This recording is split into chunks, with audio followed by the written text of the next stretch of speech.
Hey guys, Rich with Rich Rebuilds here, and I have to say, I haven't had as much fun making a video than my last video in a long time. If you didn't see it, it was a tour of my assistant Linda's house, aka the van down by the river. Steven, Linda, and myself had a great time making it, and even funnier were the comments. It was a total filler video, but I had to buy time to wait for parts to arrive in the mail for the Mini Cooper. But make sure you check it out. There's a link on the screen right now, and while most people would post an update, like, yeah, hey guys, I still have 30 cars I haven't touched in 2 years, I decided to give you guys a little sarcastic humor.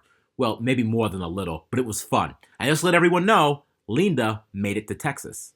Now, if you haven't been following along with my Mini Cooper build, we're getting into the home stretch. I found a Mini Cooper on Facebook Marketplace for $1,500, and the goal is to make it electric for $5,000, including the price of the car. On the first episode, I removed the engine at the Electrified garage where we service and repair electric vehicles. And speaking of that, I have an announcement to make. We're opening up our third location. That's right, pretty pumped about it.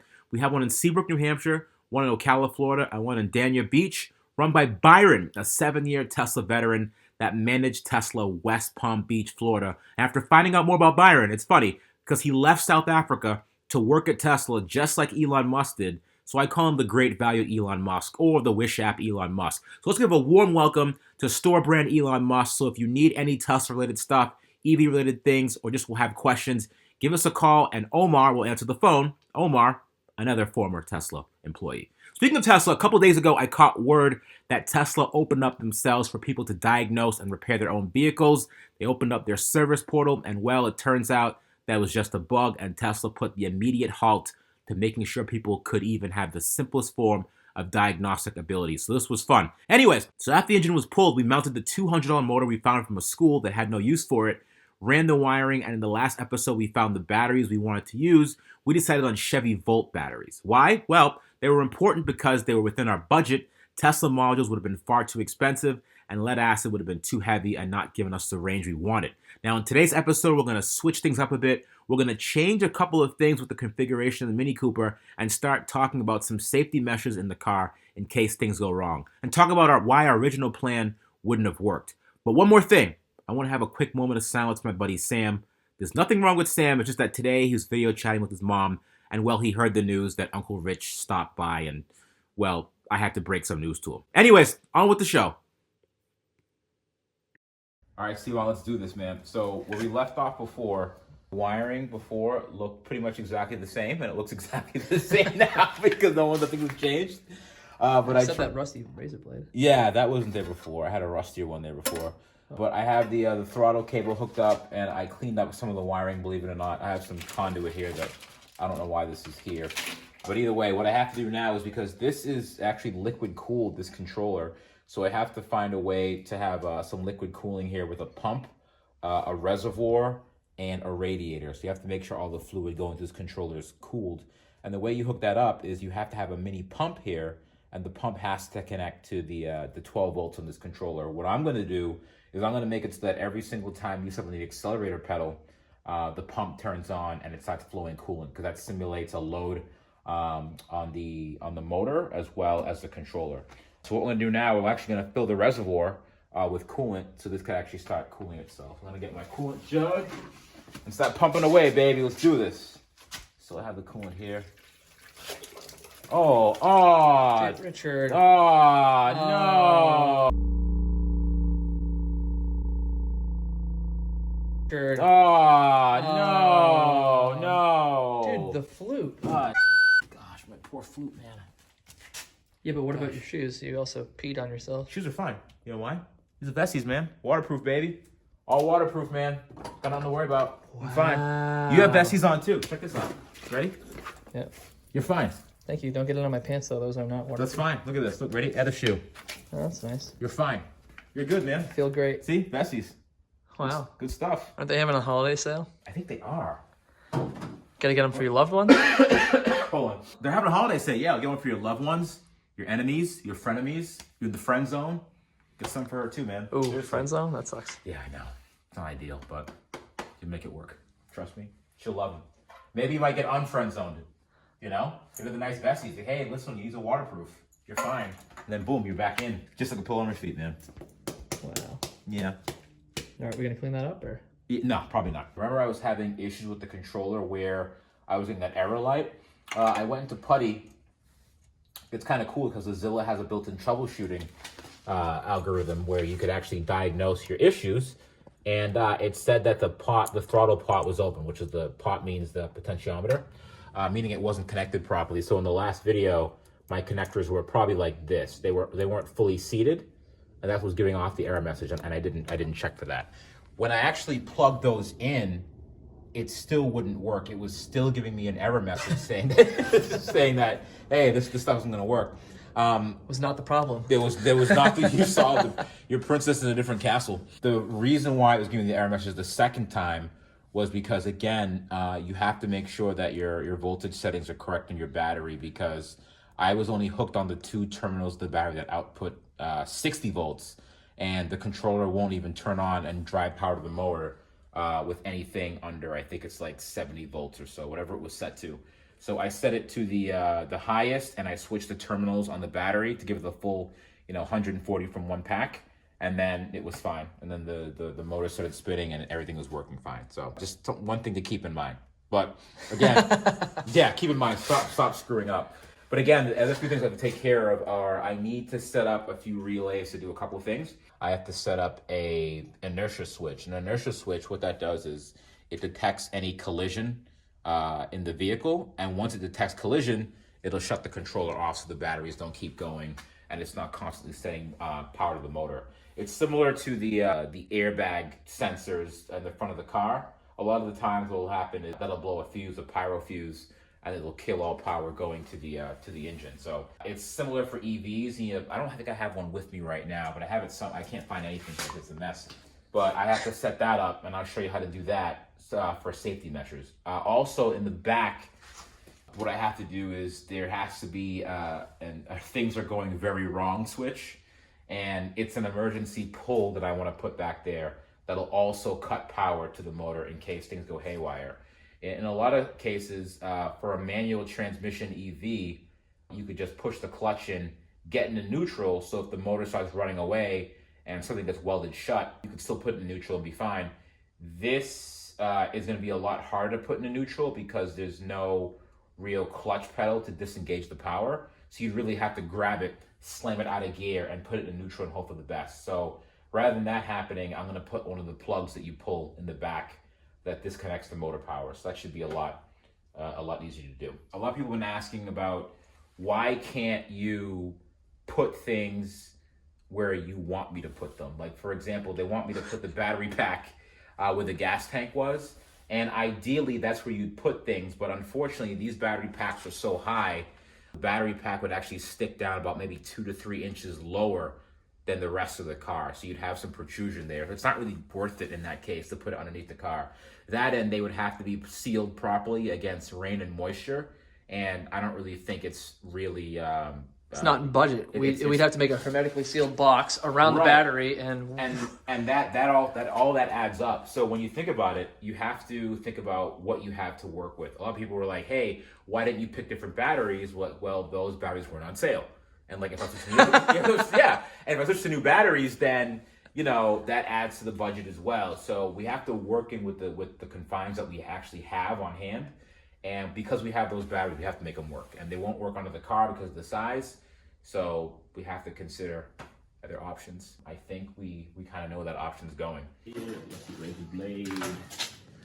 Get that going. What the hell do I have to time this for?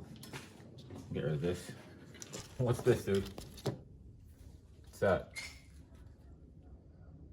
It's a lemon. You trying to tell me something? You have a lemon party? No, what are these for? No, seriously. They're not the real, internet told me a couple things. Have you heard of 24 Hour of Le Mans? I've heard about that, yeah. It's that race. We have all those junk cars driving and stuff like that, right? Yep. Yeah. Well, EVs are allowed. They are. Yeah. What do you but here's the thing though. The problem is how do you charge it though? It's like it doesn't make any sense. We'll bring our own supercharger. I don't think you can do that, dude. No, I don't think you can. Yeah. I don't think you can do that, dude. The other I didn't read the rules. But I heard you win a ton of money though. You win like 50 grand or something like that, right? 50. 50? Mm-hmm. Truckload of nickels. That's good money. They give it to you in nickels. What do you, so it's like getting paid in Trident layers. Yeah, but how do you, yeah, but only like Teslas, I mean, how do you keep the budget? Because the budget's $500. Yeah. How do you like, doesn't make any sense. I don't know. 500. We should look it up. That's what it is. Endurance racing, $500 cars. Okay. Yes, you can race. Million nickels. What? Yeah. So, wait. I don't know how we missed this. Power transmission. Oh, actually, that's good. Because we have, we're over that anyways. We're up to like $3 grand or so in power system.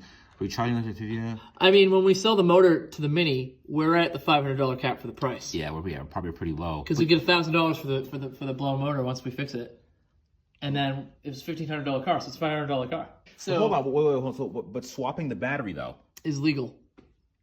But here's the thing: we can't do that on this one. Oh. Because right now we have it set up where like they're on top of each other, so it's not going to be like that couldn't work.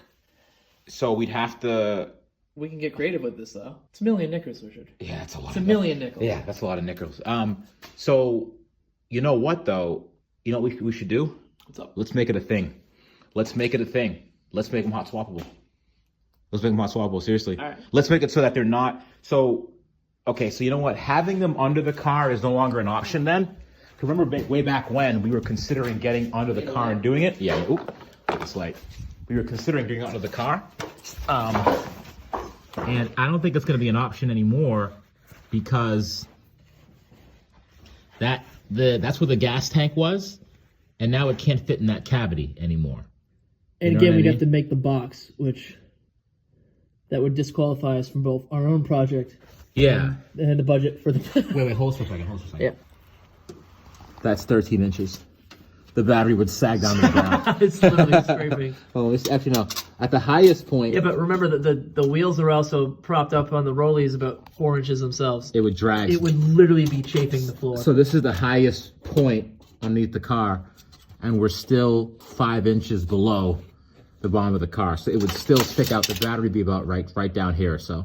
Well, either way, that's... Which is low. Yeah. It's kind of low, so I think we could do this, man. Instead of stacking them, we'll put it at the back. Because stacking them, again, that's... Get rid of the seat. What happened? Get rid of the rear seat. We don't have any friends anyways. No one's coming in this car with us. No one likes us. If we take the rear seat out, we can run them in parallel, and then, ta-da! If we try playing around with this under here, you know what this is? This is like you making a belt out of a bunch of watches. That's a waste of time. I like that. I like that. That was a good one. You got that pun before I delivered it. Wait a second. I like this. I started smiling already. Let's do it then. Let's get rid of the back seat. We'll put the battery modules in parallel. We'll put one in the way back, and we'll put one where the rear seat was, and we'll just do that. It'd be a lot easier, man. Because if we do this, I don't think I'm going to build another one of these. So why not just have one car that does it all? You know, we don't need the back seat. And then plus, everyone was saying in the last video, take out the back seat anyways because you can't really put much back there. And we'd decapitate ourselves if we had the battery stacked on top of the other one. Right. Stop short. Right. If we get rear-ended, all that stuff. Yeah. 1 million nickels. I'll take it.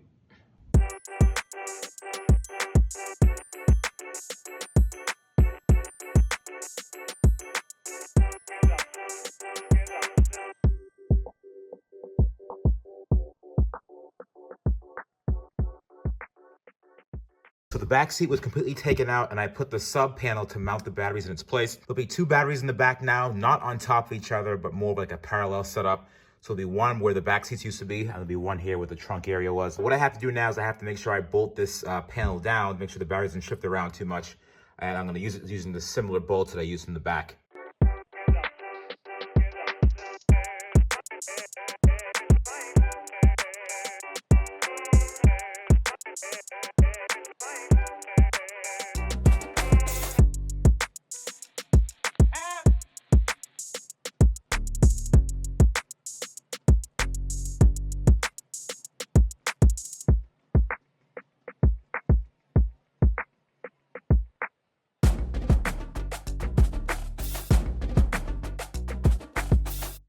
So we changed things up a little bit. When it was on top before, It didn't make much sense because of weight distribution in the back. It was kind of behind the rear axle. And I'm going to replace this, I promise. I had to take this off to do the charge port. Look at that sexy charge port. Oh. That's nice. It's nice. It's good. Nice. It's good. So I'll be fixing that. Probably never, but someday. So eventually. So right here, after moving this and moving this 1.5 feet forward, that's better for weight distribution because you have too much weight behind the rear axle. It'd be like a wheelie machine. Which is cool, but... Yeah, that sounds good on paper, but in reality, it's not that great. But I used the same pan from the last video. Remember the pan that I used to secure this to the bottom? The base plate for the Chevy Volt batteries. I used that same base plate or a secondary base plate for here too. So I could easily bolt this battery pack down to the floor so it doesn't shift around when we're having shenanigans and stuff. So this is actually pretty good. This makes it a lot easier if we wanted to switch out the batteries very easily because they're very easily accessible. These could be on the plate where you just take the whole plate out and plop it right down, or worst case, you could kind of switch one at a time. You do a few laps, pull one battery out, put it in, do a few laps, put another one battery out, put it in. I bet you could have these out within about 5 minutes. So after Steve and I looked at more of the rules, I think there's like a penalty. I think they add like 5 minutes to the time or something like that if you decide to hot swap batteries. But whatever, we'll see. A few have actually tried it, you know, made it, which is good. But these Mario pipes look great, though. I mean, hey, I didn't want the chafe, so I think it looks pretty decent. Nobody likes chafing. No one likes chafing. Chafing's bad. But these are the positive and negative terminals that come from the front of the vehicle, and this tube runs all the way through, so there's no chafing of the wires when it comes to the metal. And this is the post. This is a black piece of wood, not naturally black, obviously, that we painted. But these fine ebony. Yeah, but these are the posts that we used to kind of tie all the batteries together. These are positive and negative from these batteries. There'll be like a junction that comes from here, goes to the positive, junction from here, goes to the positive, and also goes to the negative as well. So you'll see some wiring going to here and having these two posts side by side. The next thing I have to do is I have to do the BMS, the battery management system. I have the charger that came in, which is good. But after I do the BMS charging system and then wiring, the back end is officially done. That and the DC to DC converter that takes the voltage from the batteries, dumps it down to 12 volts, and then it's able to do its thing. Okay, so this electrical nightmare is almost done. Well, not really done, but I'm ready to actually spin the wheels. So at the first battery pack I have hooked up, I'm going to hook it up to the terminals going to the front of the car. Again, this is a mess, only temporary, don't worry about it. This is not staying the way it is right now. The next thing I have to do after I confirm that everything still works, because I have to do the BMS, and the BMS thing is going to be an absolute nightmare because there's so much wiring to do. But I'll work on that a little bit later. But what I'm going to do now is just test it to make sure that the wheels even spin in the first place. Let's get to the front. I have it in third gear right now. I'm going to set this thing up so I got the wheels to spin, and let me see what happens. All right, there you go. First spin.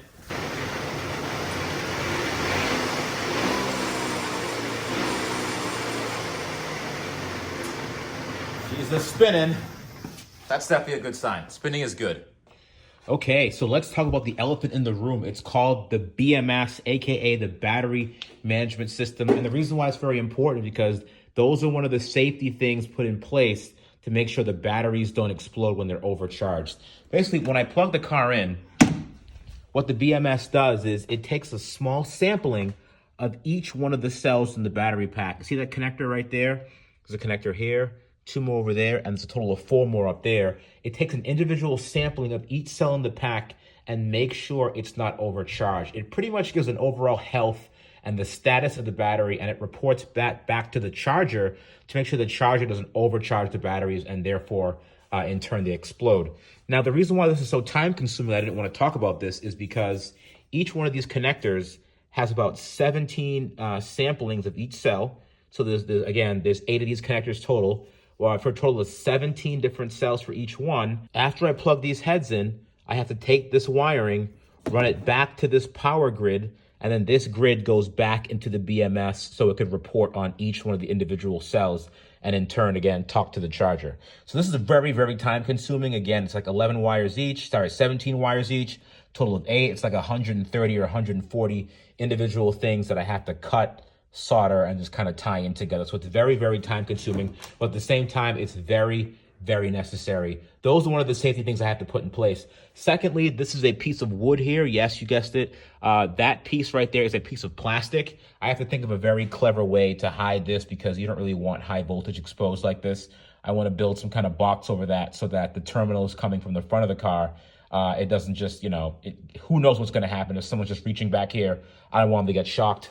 The other thing I have to do, I want to show you is I wanted to show you the safety kill. So this is the safety kill switch I was talking about. And what this does is, this is normally plugged into here. Once I pull this, I'm going to mount this over here right behind the next to the driver's seat, so I have an easy reach of it. What this does is this actually completes the circuit for the hot wire going to the front of the car. So after this is pulled, it breaks the circuit, and therefore no power is going to the front of the car anymore. This is also very, very, very important in case, again, I was saying at the beginning of the episode, if anything happens where the car needs to be shut down in emergency, or the contactor got welded shut for some reason and it's just applying constant power to the motor, I could simply just pull this. But once I pull that, I know that no more power is going to the front of the car. All I have to do now is put in the inertia switch I was referring to. Again, that's the other safety method that I have to use to make sure that in an accident, the car doesn't go haywire. But either way, thank you for watching. Don't forget to like, share, and subscribe and see the next episode. But the next episode should be the maiden voyage of this. I have a lot of work ahead of me, a lot of boring, tedious work wiring this in. But, I think that'll just bore you guys to death. So I'll be working on that in the background. And stay tuned for next week when we hopefully, fingers crossed, get this thing moving. I'll see you guys soon.